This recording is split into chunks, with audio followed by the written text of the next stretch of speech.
Hello, I'm Maria Ressa.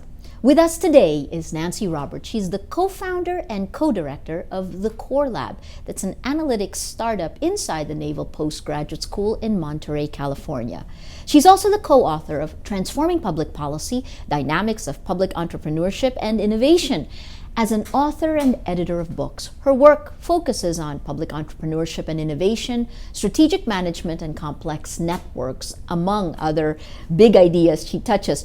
Nancy Roberts will tell us about the immense power of the internet to connect problems to solutions. She also says we could one day use the internet to tackle what she called wicked problems. Problems so complex they defy all definitions and cannot be objectively answered. Nancy, welcome to Talk Thursday. Thank you. Thank you, Maria. I'm glad to be here.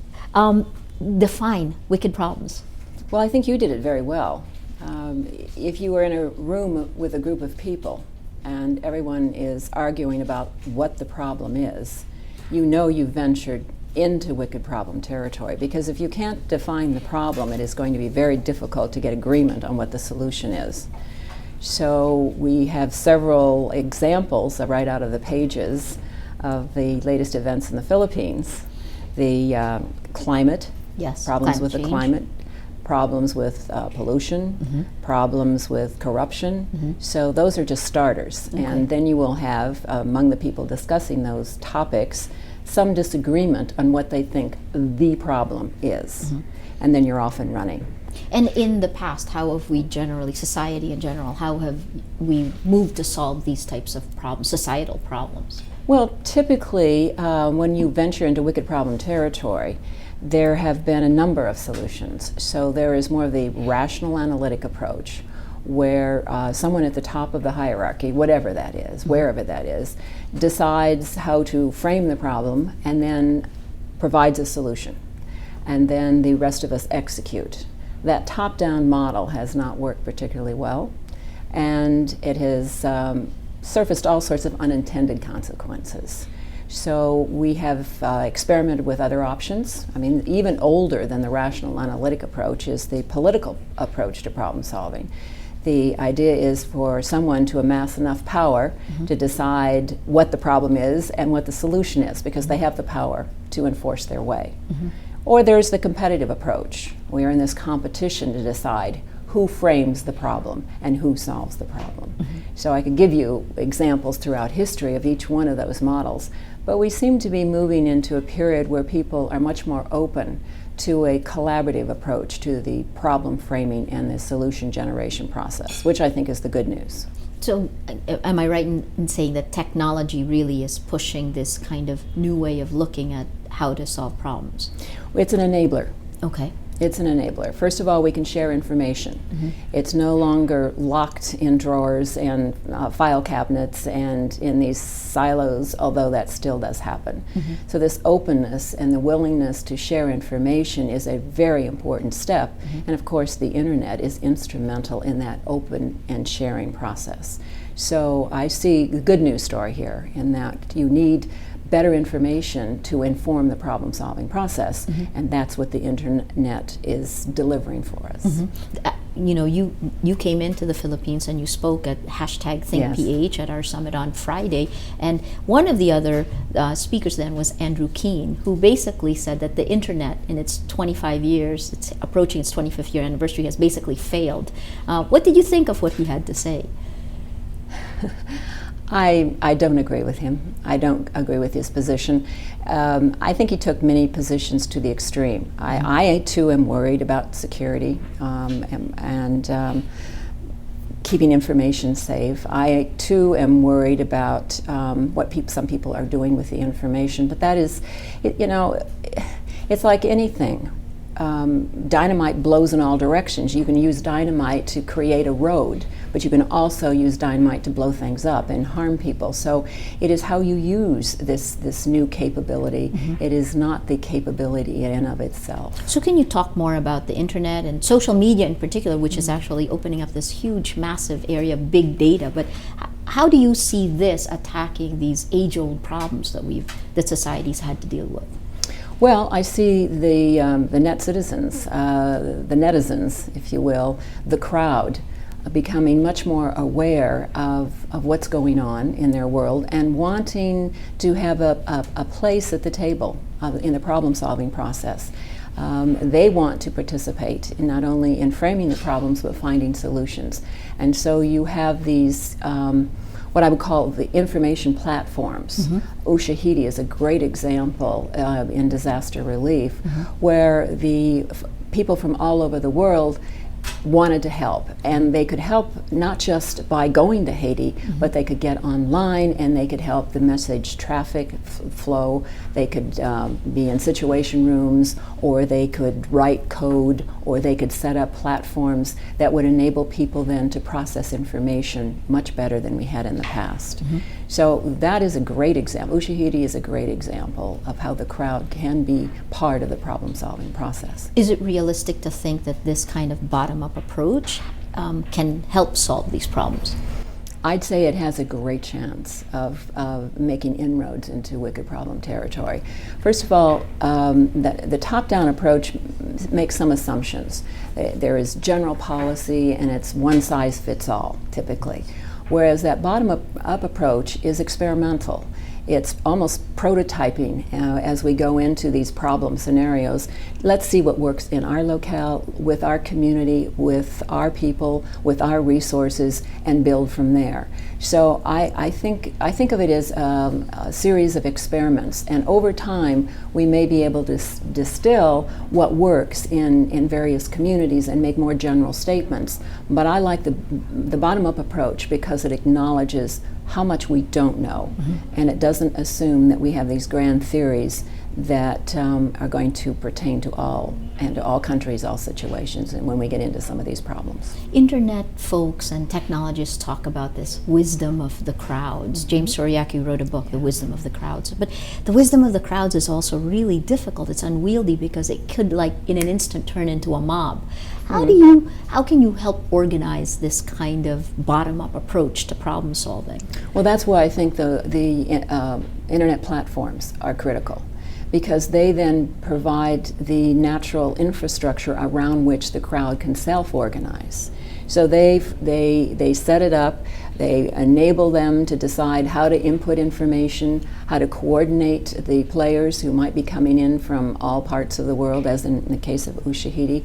You might have information traffic going out to particular groups, the UN agencies, the Red Cross, the military, whomever is participating in these events, and it coordinates the information flow. It becomes then the 21st century equivalent of an organization. Only it isn't an organization, it is facilitating organizing. So it's the organizing principle as opposed to the organization that we're creating in 21st century. With these platforms. Since then, I mean, starting in 2011, we started seeing these types of movements that were enabled partly by the internet. Occupy Wall Street, where they organized and they transmitted their own citizen journalists. Well, they wouldn't call themselves citizen journalists, but the participants themselves were transmitting what was happening, and they kept it up for almost a year. What did you make of Occupy Wall Street? Well, I think that's where network theory starts to inform this process as well. There was a platform. People were hooking into that platform. They were organizing their activity around that platform. But to really be problem solvers, and I think they were attempting to be problem solvers, they have to have a purpose. They have to have a direction. They have to have a focus. And it was a very loosely configured network, as I understand it, without necessarily a core that could help define the purpose, that would help build out the network in a more systematic way, so that there was a little bit more structure to it. Fascinating. So actually, it's interesting, you said loosely configured network with no core to define its purpose. And so this 99% was rebelling against the 1%, and it kind of fittered out. Let me pick up on that point, because they were against something. Yes. As many have commented, we weren't quite sure what they were for and what the common purpose was going to be. And it's that has to ignite and help generate the electricity to keep that network going. It did not have enough of a fuel with a common purpose and a passion that would sustain it over time. Interesting. You're here at a very interesting moment for Filipinos, because this is the week where we basically saw a Facebook page, people on the internet, and we only have a 30% internet penetration rate, people on the internet, on social media, spark protests that filtered into the real world and ended in a Luneta Park rally that has, by latest police estimates, 350,000 to 400,000 people. Of course, they were aiming very high. They called it the hashtag Million People March. Started by 3 people who put up a Facebook page asking Filipinos who were angry or disgusted with corruption, based on what they saw in the Priority Development Assistance Fund. It's congressionary funds of our lawmakers, and how it's been given to fake NGOs for a kickback. So that was really the triggering, and then over the last few weeks that simmered, and then about a week or so ago, this Facebook page went out, and then you had hundreds of thousands go out in Luneta Park in a peaceful, leaderless rally. So there were like 3 things that popped out for me on that one. One is that it wasn't organized around personalities. One of our biggest problems in Philippine politics is that it's always been so personality-centric. The second, it was focused on an issue. Seemingly, again, we were looking for more political maturity if it moves that direction. And then the last one is, it's from the internet, social media-driven. What do you make of this from the outside and from your area of expertise? What would you think? What do you make of it? Well, let me put my problem-solving hat on. Please. And I would ask, when I'm in that problem-solving modality, I just ask questions. That doesn't mean that I have answers or even know what the problem is, but my first question is, what is the problem actually? I know from the headlines and from Rappler what people are framing the problem to be, and that is corruption. But I would ask the question, are they sure that's the problem, or is corruption a symptom of something else? And if it's a symptom of something else, then what is there? What is behind it? What would be some of the underlying driving forces behind it? The reason why that would be important is because if, for example, all this pork barrel went away, would corruption go away? And if the answer is no, then I would be after some other causal agents that would be producing this effect or this consequence called corruption. That's why in problem solving, framing what the problem is in the first place is absolutely critical to your success. Just to answer, I mean, again, this is only me jumping in, right? But no, if pork barrel was abolished tomorrow, it wouldn't solve the problem necessarily of corruption. And when you asked, what is it? We have weak institutions, weak accountability. Do these count as wicked problems? And putting on again your problem-solving hat, for a country like the Philippines, which is, we had people power revolt in 1986 that kicked out a 21-year dictatorship, and we've been growing as a democracy, and this is one of the few times where finally it doesn't seem like we're shooting ourselves in the foot. We have an administration that's bringing growth rates, the highest, our first quarter growth rate is higher than China by 0.1%. When you look at that problem, still though, we have weak institutions, relatively very weak accountability, although they're starting now. The fact that these discussions are being tackled publicly and figures are being released publicly are steps forward. How would you look at this? Why is there weak governance? Weak governance because, again, lack of accountability. Power has been held in the hands of a few. We basically have a feudal structure that has had the political power. An overlay of our Philippine democracy is really American democracy transplanted to the Philippines on an overlay of a feudalistic, patronage-driven culture. There you go, I just summarized. But what do you make of that? So is that the definition of the problem then, from your perspective? That we have this overlay? in the Philippines. An overlay of an American-style democracy. Well, our Constitution was basically taken from the American Constitution. There was a 1987 Constitutional Congress, but still, it's not something that came up grassroots for the Philippines. So our structures are there. We're slightly traumatized to change it to any other form of governance. Different presidents, President Fidel Ramos at one point tried to change it to a parliamentary system. But again, I'm not convinced that the form of government is what is wrong.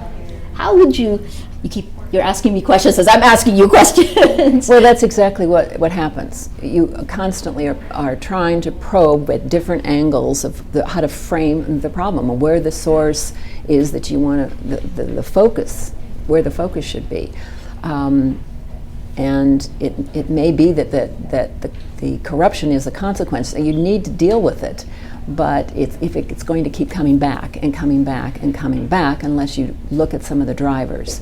And I don't know what those drivers are. I don't know enough about the Philippines, but I know enough to start asking Filipinos that question and ask them what the source of all of this is. And then with that dialogue, and through some kind of a dialogical process, come to some kind of conclusion about what may be the source of all of this, and maybe then define that as the problem and start focusing on that.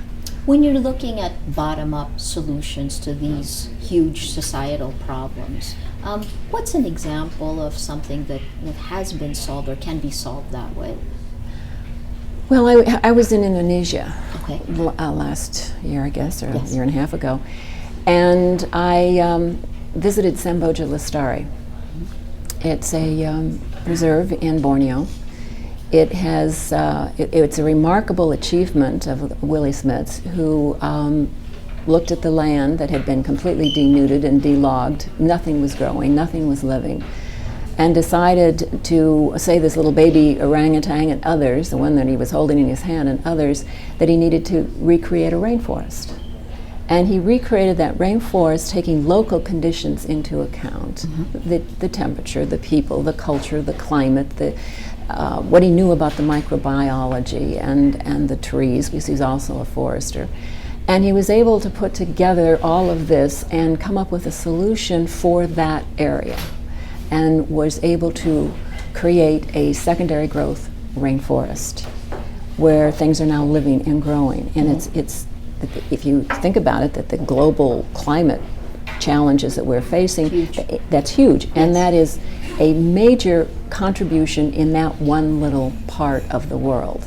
So I don't expect these wicked problems to be solved necessarily on a global scale, but I like those kinds of experiments that are underway worldwide, where these social entrepreneurs are making great headway with these experiments they are running to see what works through their interventions and their prototyping, and then finding out what works, what doesn't, and maybe what could be transported elsewhere. In fact, that is the point of Ashoka. Yes.